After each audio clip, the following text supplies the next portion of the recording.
नमस्कार प्यारे दोस्तों, स्वागत है आप लोगों का आपके अपने चैनल आईएएस विजन में। और आज हम लोग एक बहुत ही इंपॉर्टेंट आर्टिकल को डिस्कस करने वाले हैं, जो कि है आर्टिकल 25।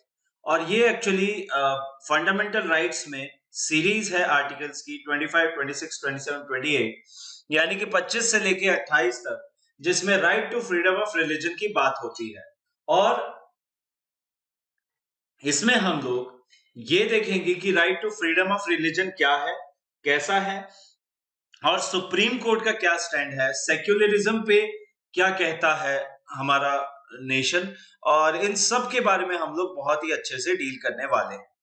तो बने रहिएगा लास्ट तक, वीडियो को अंत तक जरूर देखिएगा। लाइक आने पे, पसंद करने पे लाइक कीजिएगा, आप शेयर कीजिएगा, एंड जितना हो सके दिल खोल के अपना प्यार दीजिएगा। चैनल को सब्सक्राइब जरूर कीजिएगा। चलिए तो आगे बढ़ते हैं बिना किसी देरी के। देखिए, तो हमारा जो पहला इसके अंदर कॉन्सेप्ट है वो है कि ये है article 25, freedom of conscience, free profession, practice and propagation of religion. तो सबसे पहले जरा हम लोग इसके बारे में बात कर लें। तो यहाँ पे फ्रीडम ऑफ कॉन्शियंस है। कॉन्शियंस का मतलब है कि अंदर की आवाज, मन की आवाज।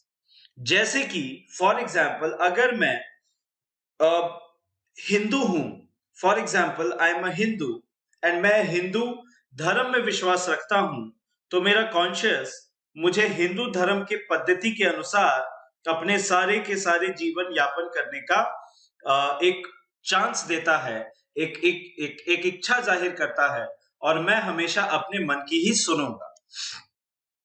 तो ये जो कॉन्शियंस है, कॉन्शियंस पे किसी का कोई अधिकार नहीं है सिवाय उस पर्सन के अलावा। कोई व्यक्ति अपने मन में क्या विचार रखता है, अपने मन में कौन से विचारों को वो जगह देता है, किन थॉट प्रोसेसेस के को फॉलो करता है, ये किसी भी जुडिशरी या स्टेट द्वारा डिफाइन नहीं हो सकता। तो जहां तक बात आती है फ्रीडम ऑफ कॉन्शियंस की, तो ये एक एब्सोल्यूट फंडामेंटल राइट है। जी हाँ, ये एक एब्सोल्यूट फंडामेंटल राइट है, क्योंकि इसमें ना स्टेट कुछ कर सकता है, ना ही कोई जुडिशरी कुछ कर सकती है, कोई भी कुछ नहीं कर सकता, क्योंकि आपको जो मानना है वो आप मानेंगे। उस पे किसी का कोई अधिकार नहीं है, वो आपका खुद का डोमेन है ना। और जब ये आउटवर्ड पोजीशन ले लेता है, आउटवर्ड का मतलब जब आप एक्सप्रेस करने लग जाते हैं, प्रोफेस करने लग जाते हैं, उसको प्रैक्टिस करने लगते हैं, प्रोपगेट करने लगते हैं, तो ये आपका एक्सटर्नल फॉर्म ले लेता है, बाहरी फॉर्म ले लेता है आपका फेथ। और ये क्या बन जाता है फिर? It is not an absolute. अब ये एक एब्सोल्यूट फंडामेंटल राइट नहीं रह जाता। ये फंडामेंटल राइट जरूर है कि आपको जो मानना है आप मानिए। आप एक हिंदू हैं, हिंदू धर्म को फॉलो कीजिए, सनातन धर्म को फॉलो कीजिए। अगर आप एक मुस्लिम हैं, आप इस्लाम को फॉलो कीजिए। अगर आप क्रिश्चियन हैं, आप क्रिश्चियनिटी में बिलीव करते हैं, क्रिश्चियनिटी को फॉलो कीजिए। आप अगर सिख हैं तो आप सिखिज्म को फॉलो कीजिए। अगर आप एग्नोस्टिक हैं तो आप किसी में आप क्वेश्चन करिए। अगर आप एथियस्ट हैं तो आप किसी को मत फॉलो कीजिए। कहने का मतलब यह है कि जो आपका कॉन्शियंस है वो सिर्फ और सिर्फ आपका कॉन्शियंस है, और वो सिर्फ और सिर्फ आप ही डिसाइड करेंगे। कोई और आपके लिए उसे डिसाइड कभी कर ही नहीं सकता है। तो इसीलिए ये है आपका right to freedom of conscience. और फ्रीडम ऑफ कॉन्शियंस एक एब्सोल्यूट फंडामेंटल राइट है। इस पे किसी का बाहरी पर्सन का कोई अधिकार नहीं। लेकिन जब आप देखिए, इसके दो एस्पेक्ट्स हैं इस आर्टिकल के, इसलिए इन दोनों एस्पेक्ट्स को समझना जरूरी है। जैसे ही आप अपने अंदर की विचारधारा को बाहर की तरफ लेके आते हैं, किस फॉर्म में? अगर आप प्रोफेस करना चाह रहे हैं, अपने धर्म का पालन कर रहे हैं, उसके प्रथाओं को प्रैक्टिस कर रहे हैं और अपने धर्म का प्रचार करने लगते हैं, तब ये बाहरी अधिकार है, तब ये एक्सटर्नल फॉर्म ले लेता है, और ये अब एब्सोल्यूट नहीं है। क्यों एब्सोल्यूट नहीं है, कैसे एब्सोल्यूट नहीं है, आइए जरा इसके बारे में हम लोग चर्चा कर लेते हैं। तो जैसा कि मैंने कहा, ये पहली चीज ये दोनों पे लागू होता है, सिटीजन एंड एलियन। सिटीजन का मतलब भारतीय नागरिक, और एलियंस का मतलब वो जो भारतीय नागरिक नहीं है, बाहर के लोग हैं लेकिन फिर भी भारत में रह रहे हैं। इसमें एलियंस जब कहा जा रहा है तो एनिमी स्टेट को इंक्लूड नहीं किया जाता, एनिमीज को इंक्लूड नहीं किया जाता। जो सिटीजन ऐसे कंट्रीज से हैं जिनके साथ हम लोग वॉर में हैं, वो एनिमी स्टेट के एलियंस, उनको इंक्लूड नहीं कर रहे। ये सिर्फ और सिर्फ किस पे है? Citizens and aliens in India. दूसरा, एब्सोल्यूट फ्रीडम ऑफ कॉन्शियंस है। तो जैसा कि मैंने बताया कि कॉन्शियंस है, उस पे, आपकी कॉन्शियंस पे आप ही का पूर्ण रूप से अधिकार है। आपकी कॉन्शियंस पे किसी और का अधिकार नहीं हो सकता, कभी नहीं हो सकता, होना भी नहीं चाहिए, है ना। तो आपकी कॉन्शियंस पे आपका अधिकार है और आप ही का अधिकार रहेगा, आप ही का अधिकार होना भी चाहिए, किसी और का नहीं। कोई स्टेट डिसाइड नहीं कर सकता, जुडिशरी डिसाइड नहीं कर सकती कि आप क्या सोच रहे हैं और आपको क्या सोचना चाहिए और क्या आपके लिए सही है, वो कोई और डिसाइड नहीं कर सकता। दूसरा, जब बात आ जाती है राइट टू प्रोफेस की, प्रैक्टिस की, प्रोपगेट करने की खुद के रिलीजन को, तो ये एब्सोल्यूट नहीं है। इस पे जरूर एक रीजनेबल रिस्ट्रिक्शन है। अब वो रिस्ट्रिक्शंस कैसे हैं, क्या है, आइए जरा हम लोग देखते हैं।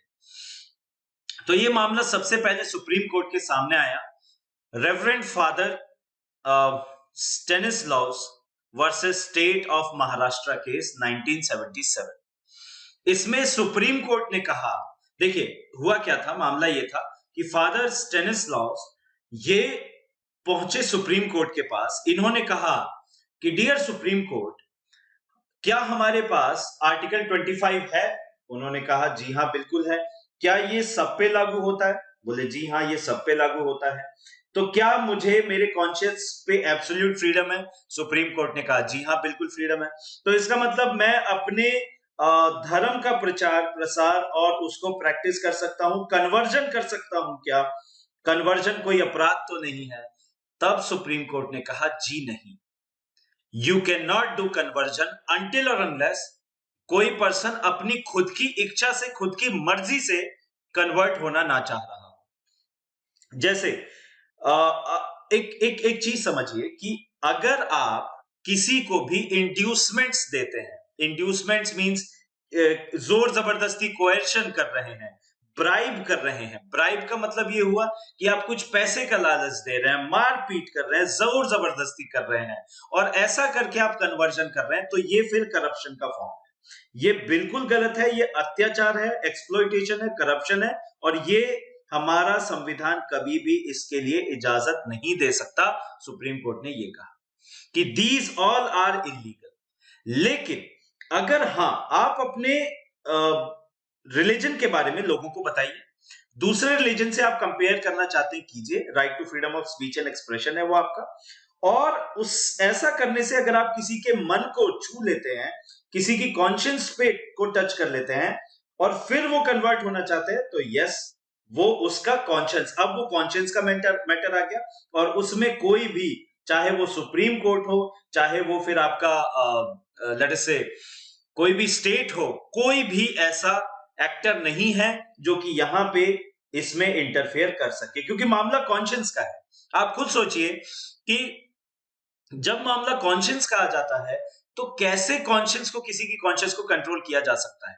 और अगर मैं आपको एक छोटा सा एग्जांपल दूं, उदाहरण दूं, तो आप यकीन नहीं मानेंगे, जो उइघर्स मुस्लिम्स हैं, जो चाइना की एक बहुत बड़ी प्रॉब्लम है जिसपे बड़े बड़े वर्ल्ड लीडर्स भी बोलने में कतराते हैं, तो जो उइघर मुस्लिम्स की जो प्रॉब्लम है, ये बहुत बड़ी प्रॉब्लम है जो चाइना मतलब डिटेंशन कैंप्स बना के चाइनीज लोग ऐसा कर रहे हैं। और चाइनीज गवर्नमेंट का ये मानना है कि वहां पे जबरदस्ती उनको कंप्लीटली शेव करा के, उनको नमाज ना पढ़ने देने से, अगर उनके रिलीजियस प्रैक्टिस से उनको डिवाइड करते हैं, उनको वंचित रखते हैं, तो वो लोग फिर धीरे धीरे चल के और इस्लाम को छोड़ देंगे, जो कि बिल्कुल गलत सोच है। क्यों? क्योंकि वहां पे आप उस पर्सन के कॉन्शियंस को टच नहीं कर रहे, और जब आप किसी पे बहुत ज्यादा अत्याचार करते हैं तो फिर उम्मीद ये भी रखिए कि रिटेलिएशन तो होगा जरूर। सो दैट इज वाई वो व्यक्ति रिटेलिएट किस फॉर्म में कर पाएगा? जो असहाय है वो किस फॉर्म में? वो अपने कॉन्शियंस को इतना मजबूत बना लेगा कि आप कुछ भी करिए, अंदर से वो कभी भी चेंज नहीं होने वाला। और सुप्रीम कोर्ट, हमारा जो देश का संविधान है, साथ के साथ जो उसका गार्डियन है सुप्रीम कोर्ट, वो भी इसी पद्धति को मानते हैं कि अगर आप किसी के कॉन्शियंस को टच कर पा रहे हैं तो आप कन्वर्जन कर सकते हैं, दैट इज करेक्ट। लेकिन किसी को लालच देके, रिश्वत देके, जोर जबरदस्ती करके, मार पीट करके अगर आप करें तो ये इलीगल है। So this is the stand against और विद कन्वर्जन इन इंडिया। चलिए आइए आगे बढ़ते हैं। नेक्स्ट है एक्सेप्शंस। इनमें से कौन से एक्सेप्शंस है? स्टेट कैन रेगुलेट और restrict any economic, financial, political और सेक्युलर एक्टिविटी विच में be associated with the religious practice. अब यार, अब आपका दिमाग में आएगा कि सर ये क्या मतलब है, कि आप क्या कह रहे हैं कि स्टेट जो है, मतलब जो कंट्री है, वो रिस्ट्रिक्ट कर सकती है इकोनॉमिक, फाइनेंशियल, पॉलिटिकल या secular activity with respect to religious. एक मिनट, क्या रिलीजियस और सेक्युलर एक दूसरे के ऑपोजिट नहीं है? जहां रिलीजियस आएगा वहां सेक्युलर चला जाएगा, और जहां रिलीजियस रहेगा वहां पे सेक्युलर नहीं होना चाहिए। तो फिर ये कैसे? देखिए मैं आपको समझाता हूं। जैसे फॉर एग्जाम्पल हिंदुइज्म है और एक कोई मंदिर है, मान लीजिए। तो एक हिंदू टेंपल है और उस हिंदू टेंपल में एक पुजारी है। तो पुजारी साहब कितने बजे पट खोलेंगे? पट मतलब जो दर्शन के लिए होता है ना, भगवान के दर्शन के लिए जो दरवाजे होते हैं उन्हें पट कहते हैं। पट कितने बजे खोलना है, कौन से श्लोक का उच्चारण करना है, और कितने बजे आरती होनी है, कितनी कौन सी आरती होनी है, ये सारी की सारी एक्टिविटीज रिलीजियस हैं, इसमें स्टेट का कोई इंटरफेरेंस नहीं रहेगा। लेकिन किस पुजारी को सेलेक्ट करना है, किस पुजारी को अपॉइंट करना है, ये तो सेक्युलर एक्टिविटी है ना। अगर देखिए डोनेशंस आ रहे हैं, तो डोनेशंस अगर आ रहे हैं तो उन डोनेशंस को, डोनेशंस मतलब इकोनॉमिक, और इकोनॉमी जो है वो तो सेक्युलर एक्टिविटी है। तो इसको कंट्रोल किया जाता है किसके द्वारा? स्टेट द्वारा। तो ये सेक्युलर एक्टिविटीज है ऑफ रिलीजन, और नॉन सेक्युलर एक्टिविटीज हो गई, कहने का मतलब कि कौन सा श्लोक पढ़ा जाएगा, कौन सा मान के चलिए आपका कौन सा कितने बजे आरती होगी, कौन सी आरती होगी, ये सारी की सारी ये चॉइस प्रीस्ट की है, पुजारी की है। लेकिन वो पुजारी कौन है, इसका सिलेक्शन तो स्टेट कर सकती है ना। तो that is why the power is provided with the state is provided with the power for social welfare, reform और throwing open of Hindu religious institutions. अब देखिए इसका मतलब समझिए, रिसेंटली आपने देखा होगा केरला के बहुत सारे मंदिरों में कि दलित कम्युनिटीज से पुजारी चुने गए। पहली बार ऐसा हुआ कि दलित कम्युनिटी को बिलोंग करने वाले बहुत सारे प्रीस्ट, बहुत सारे पुजारी केरला टेम्पल्स में अपॉइंट हुए। इसके पीछे का कारण यह है कि स्टेट चाहे जिसे अपॉइंट कर सकती है, और ये सेक्युलर एक्टिविटी में काउंट होगा, ये रिलीजियस एक्टिविटी में काउंट नहीं होगा, ये सेक्युलर एक्टिविटी में काउंट होगा। ऐसा इसीलिए ताकि इंक्लूसिव सोसाइटी बन सके।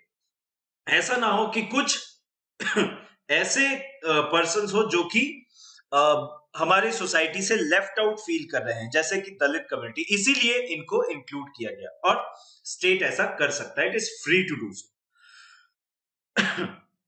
अगला देखिए, एक professor Bhim Singh versus state of Jammu and Kashmir case, ये करीब मिड 1990s का है।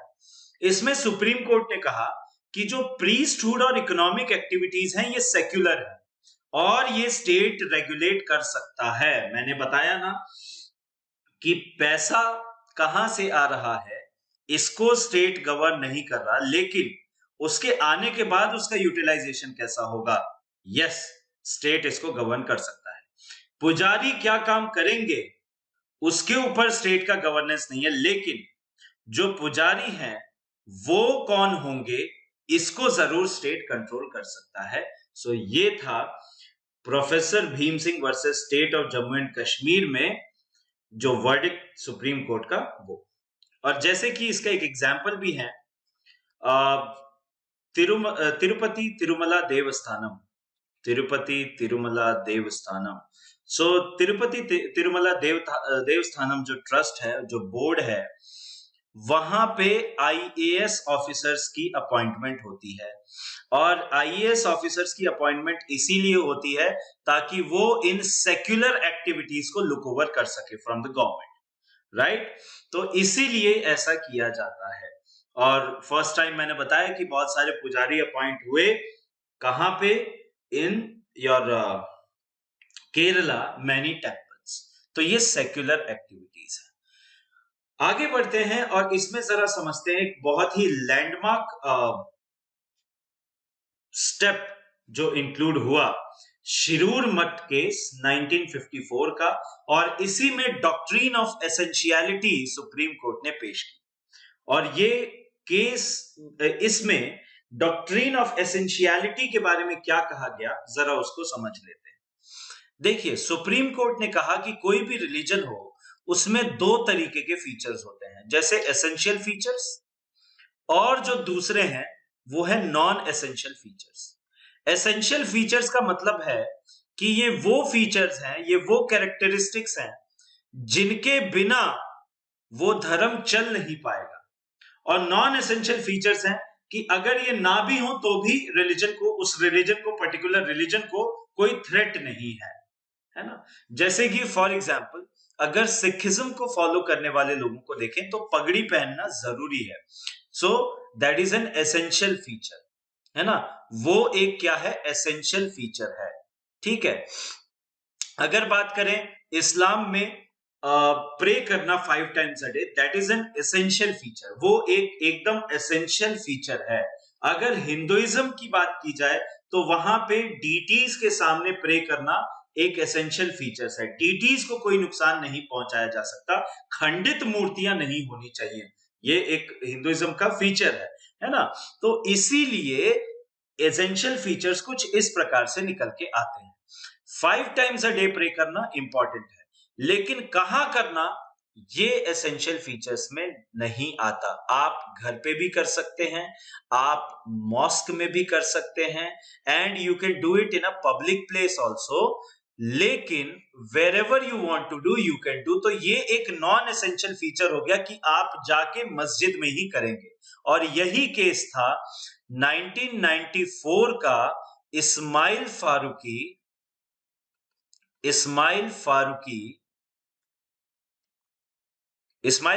केस। इसमें कोर्ट ने कहा, सुप्रीम कोर्ट ने कहा कि मॉस्क जो है, मस्जिद जो है, ये एक एसेंशियल फीचर नहीं है, इजंट एन एसेंशियल फीचर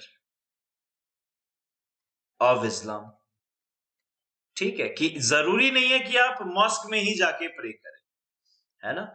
जरूरी नहीं है कि आप मॉस्क में ही जाके प्रे करें। फॉर एग्जाम्पल अगर पॉलीगैमी की बात करें, एक से अधिक शादियों की बात करें, तो हिंदू रिलीजन में नहीं है, तो ये एक एसेंशियल फीचर है कि पॉलीगैमी नहीं होना चाहिए, लेकिन इस्लाम इसको फॉलो करता है।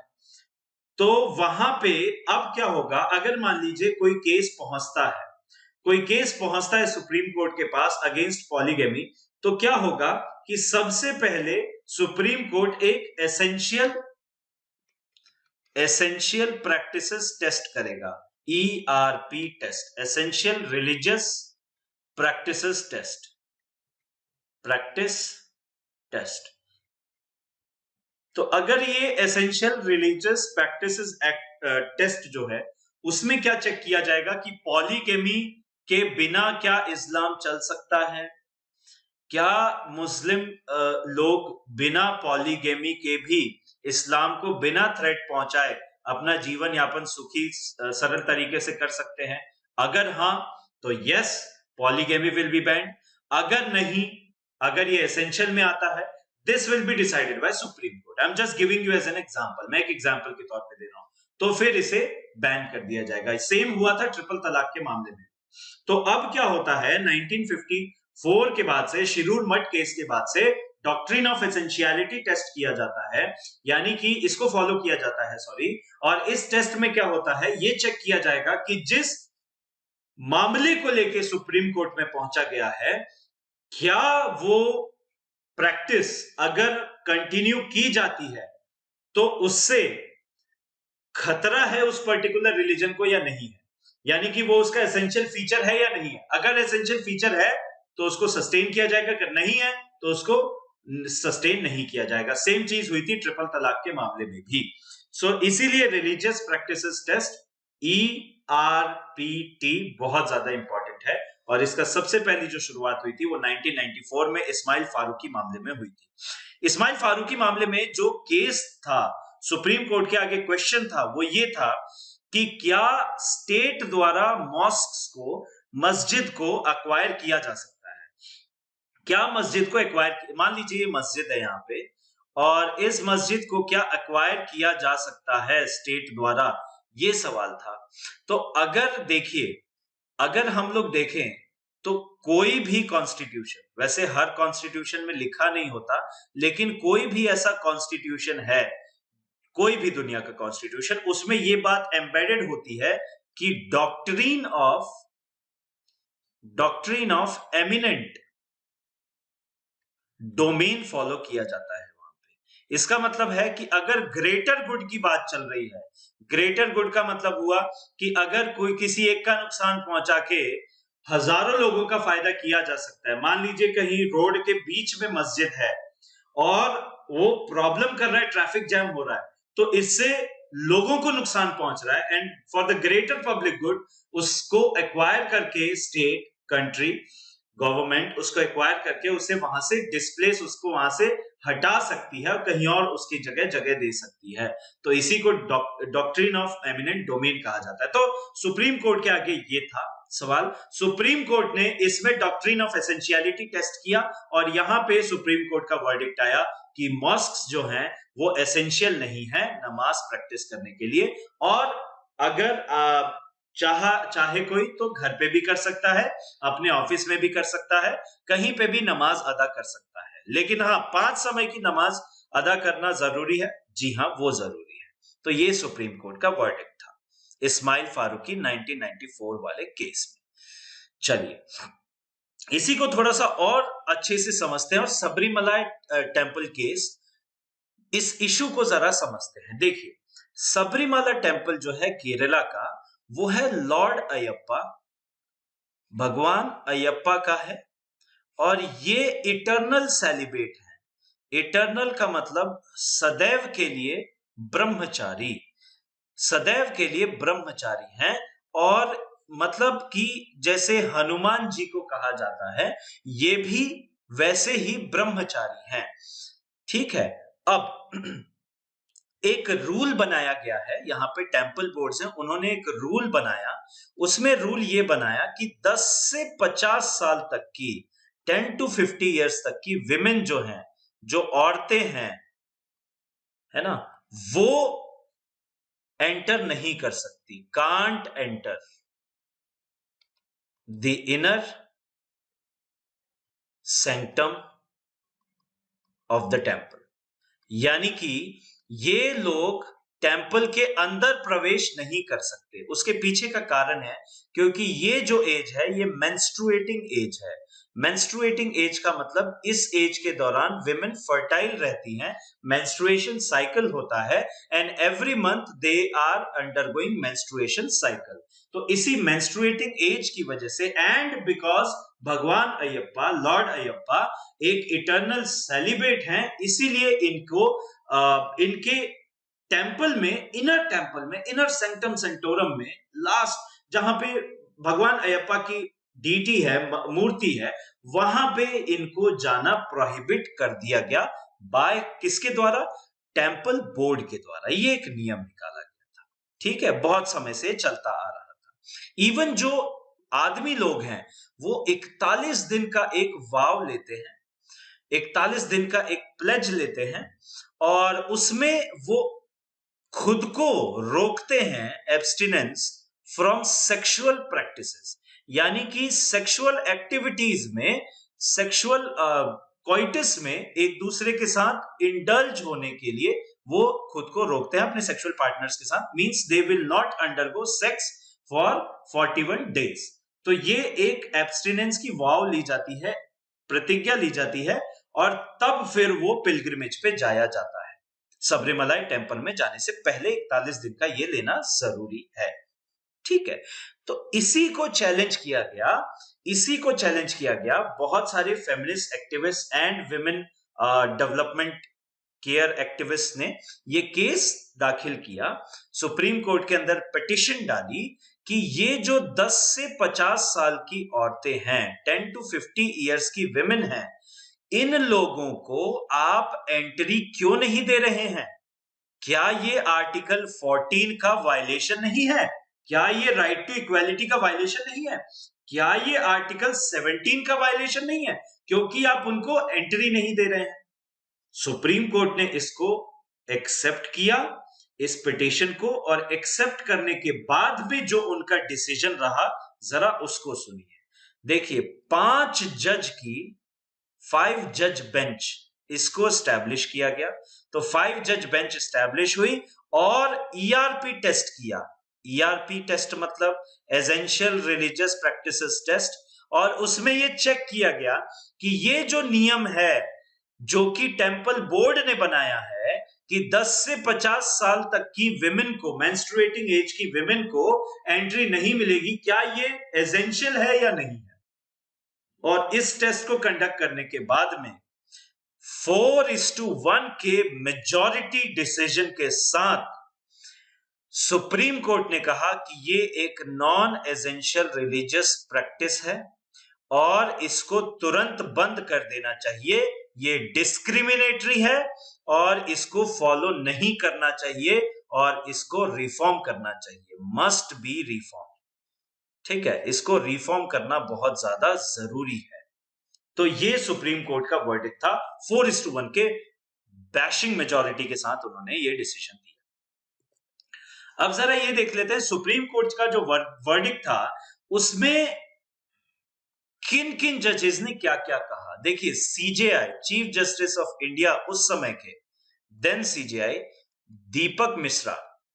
तो दीपक मिश्रा साहब ने, जस्टिस मिश्रा ने, इन्होंने क्या कहा कि women should not be discriminated. जो औरतें हैं उनको किसी भी हाल में डिस्क्रिमिनेट नहीं किया जाना चाहिए। ठीक है, शुड नॉट बी डिस्क्रिमिनेटेड, चाहे कुछ भी हो जाए डिस्क्रिमिनेट नहीं करना चाहिए,